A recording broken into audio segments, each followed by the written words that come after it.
Welcome sa Tagalog Horoscope, ang iyong gabay sa pang-araw-araw na buhay. Hatid namin ang pinakadetalyadong horoscope na magsisilbing gabay mo sa pera, trabaho, pag-ibig, kalusugan, at swerte. Naway magtagumpay sa buhay ang lahat ng ating tagapakinig at subscribers sa buong mundo. Maraming salamat sa pag-subscribe at tanggapin ang siksik, liglig, at umaapaw na biyayang hatid ng Tagalog Horoscope. Ito ang iyong pang-araw-araw na horoscope para sa Gemini para sa Abril 10, 2025. Sa araw na ito, Gemini, ang iyong likas na kakayahang gawing magaan at masaya ang kahit ang pinakaalanganing sitwasyon ay lalong magniningning at mapapansin. Ang iyong karisma at pagiging bukas sa pakikipag-ugnayan ay magiging sandigan hindi lamang para sa sarili mo, kundi pati na rin sa mga taong nasa paligid mo. Ang galing mong basagin ang katahimikan at lumikha ng koneksyon ay isang mahalagang regalo, isang regalong mas dapat mong yakapin at linangin sa araw na ito. Sa mga pakikipag-usap mo ngayon, hayaang ang iyong tapang at katapatan sa sarili ang siyang manguna dahil sa pamamagitan nito. Ikaw ay hindi lamang naglalaya sa sarili mong emosyon, kundi nagbibigay rin ng pahintulot sa iba na maging totoo sa kanilang sarili. Magiging magaan ang iyong araw sa pamamagitan ng pagbibigay ng tiwala sa iyong mga kapwa at pagpapakita ng malasakit at pagpapahalaga sa kanila. Sa lahat ng mga pakikipag-ugnayan, mas makikita mo kung paanong ang iyong kakayahang makinig at maging bukas ay makakatulong sa mga sitwasyon ng iba, nagiging daan upang magtulungan kayo patungo sa mas magaan na kinabukasan. Habang ang enerhiya ng araw ay tumutulong sa iyo upang maramdaman ang sigla at inspirasyon, mainam din tanungin ang sarili, ano nga ba ang layunin ko sa kasalukuyan kong landas? Ito ay isang magandang pagkakataon upang kilalanin ang iyong mga tunay na hangarin at muling ituon ang iyong atensyon sa kung anong mahalaga sa iyo. Ang bawat sandali ay isang paanyaya upang bumalik sa sarili, upang suriin ang direksyong tinatahak mo, at upang tukuyin kung ito pa rin ba ang tumpak na daan para sa iyo. Ang sariwang pananaw na maaaring lumitaw mula sa iyong pagmumuni-muni ay magdadala ng kalinawan. At mula sa kalinawang ito, mas lalalim ang iyong paninindigan sa mga adhikain mo, habang binibigyan ka ng lakas upang kumilos ayon sa mga ito. Ang pagkakataong ito ay magtutulak sa iyo upang maging mas mulat at mas responsable sa iyong mga desisyon. Huwag matakot magtanong sa sarili kung ang mga hakbang na tinatahak mo ay akma sa iyong mga tunay na layunin sa buhay. Minsan, kailangan natin ang mga ganitong uri ng pagsusuri upang magpatuloy sa tamang landas at magawa ang mga desisyon na magdadala sa atin ng kagalakan at tagumpay. Maaaring may mga hamon na dumating ngayon, mga pagsubok na tila hinihingi sa iyo na gamitin ang iyong matalas na isipan at diskarte. Ngunit huwag kang panghinaan ng loob, Gemini, sapagkat taglay mo ang kakayahang unawain at himayin ang mga sitwasyon sa paraang malalim at detalyado. Gamitin mo ang iyong kakayahang mag-isip ng lohikal at may estratehiya, harapin mo ang bawat gawain isa-isa, at hayaan mong ang iyong katalinuhan ang magdala sa iyo patungo sa mga sagot at solusyong dati mong hindi napapansin. Sa paggawa nito, masisilayan mo na ang mga dating balakid ay oportunidad pala para sa iyong pag-unlad. Ipinapaalala sa iyo ng araw na ito na ang bawat pagsubok ay may kasamang pagkakataon na magbukas ng mga bagong pinto, pinto ng pagkatuto, pinto ng pagpapalawak ng iyong pananaw, at pinto ng mas marami pang pagkatuto. Kaya naman, hayaan mong ang bawat hamon na iyong kinakaharap ngayon ay magsilbing hagdang hakbang patungo sa mas mataas na antas ng iyong personal na tagumpay. Sa kalagitnaan ng lahat ng ito, bigyan mo rin ang iyong sarili ng ilang sandaling katahimikan, isang malalim na paghinga, isang simpleng pahinga, isang saglit na pakikinig sa tibok ng iyong puso. Sa mga tahimik na sandaling ito, matutuklasan mo ang mga aspeto ng iyong buhay na nangangailangan ng pagbabago. Maaari mong mapansin na may ilang gawi, relasyon, o paniniwala na hindi na sumusuporta sa kabuuan mong pag-unlad. Huwag kang matakot na bitawan ang mga ito. Ang pagbabagong kinatatakutan ng marami ay maaaring maging daan tungo sa mas makahulugang buhay, basta't handa kang yakapin ito ng may kababaang loob at tiwala sa sarili. Magkakaroon ka ng pagkakataon ngayon na mas lalalim ang iyong pangunawa sa sarili, at mas makikita mo kung paano ang iyong mga desisyon ay may kaugnayan sa iyong mga pangarap at mga layunin.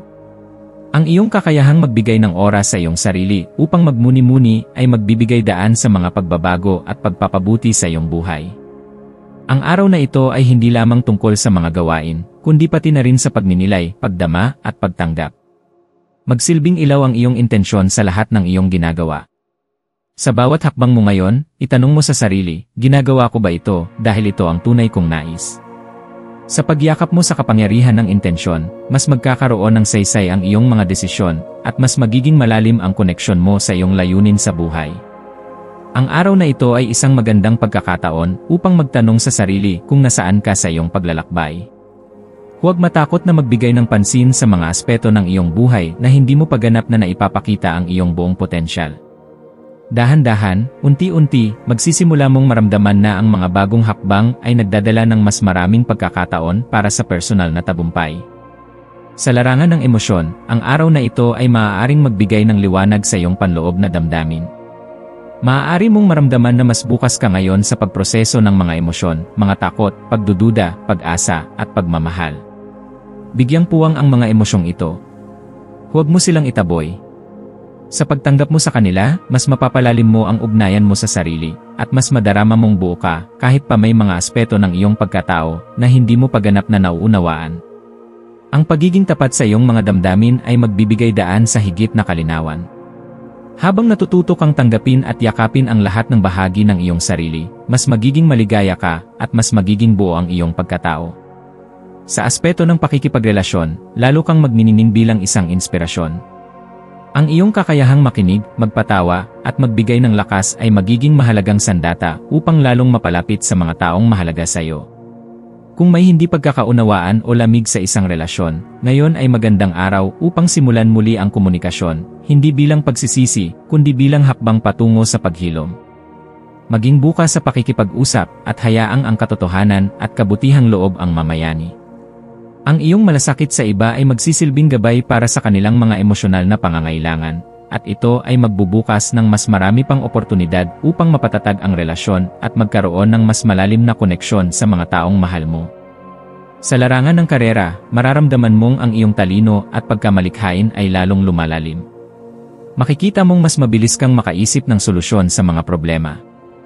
Maaari ring may bagong oportunidad na lumitaw, isang ideya, proyekto, o koneksyon na magdadala sa iyo sa mas mataas na antas ng propesyonal na tagumpay.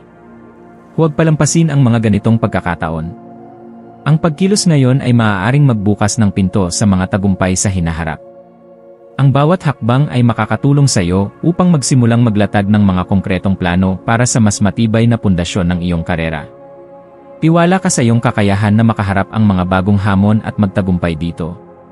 Ang araw na ito ay nag-aanyaya sa iyo na gamitin ang iyong buong potensyal at ilabas ang pinakamagaling na version ng iyong sarili. Sa pananalapi, ito ay panahon ng masusing pagsusuri. Baka panahon na rin upang gumawa ng mga matalinong hakbang patungo sa mas ligtas na kinabukasan. Hindi kailangang magmadali, ang mahalaga ay ang pagkakaroon ng malinaw na plano. Isulat mo ang iyong mga layunin at tignan kung paano mo ito unti-unting mararating.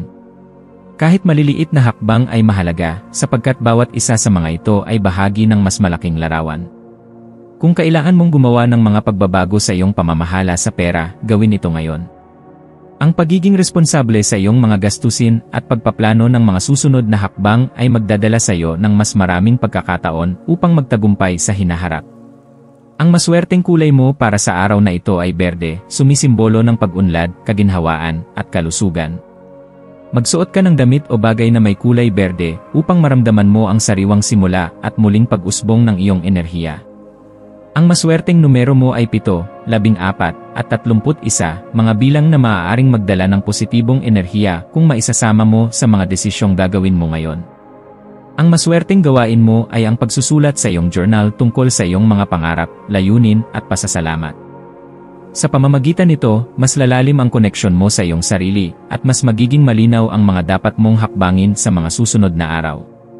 Sa pagtatapos ng araw, pakinggan mo ang katahimikan ng gabi. Hayaang magmuni-muni ang iyong puso sa mga bagay na iyong naranasan ngayong araw, ang mga pagkakataong nakatawa ka, nakaramdam ng kapayapaan, o nabigyan mo ng pag-asa ang iba. Lahat ng ito ay hindi maliit na bagay. Ang bawat ngiti, bawat pakikipag-ugnayan, at bawat hakbang mong ginawa sa ngalan ng kabutihan ay bahagi ng mas malaking paglalakbay ng iyong kaluluwa. Ito ang mga sandali ng iyong buhay na magdadala ng mas maraming pagkatuto at mas maraming kasiyahan sa hinaharap.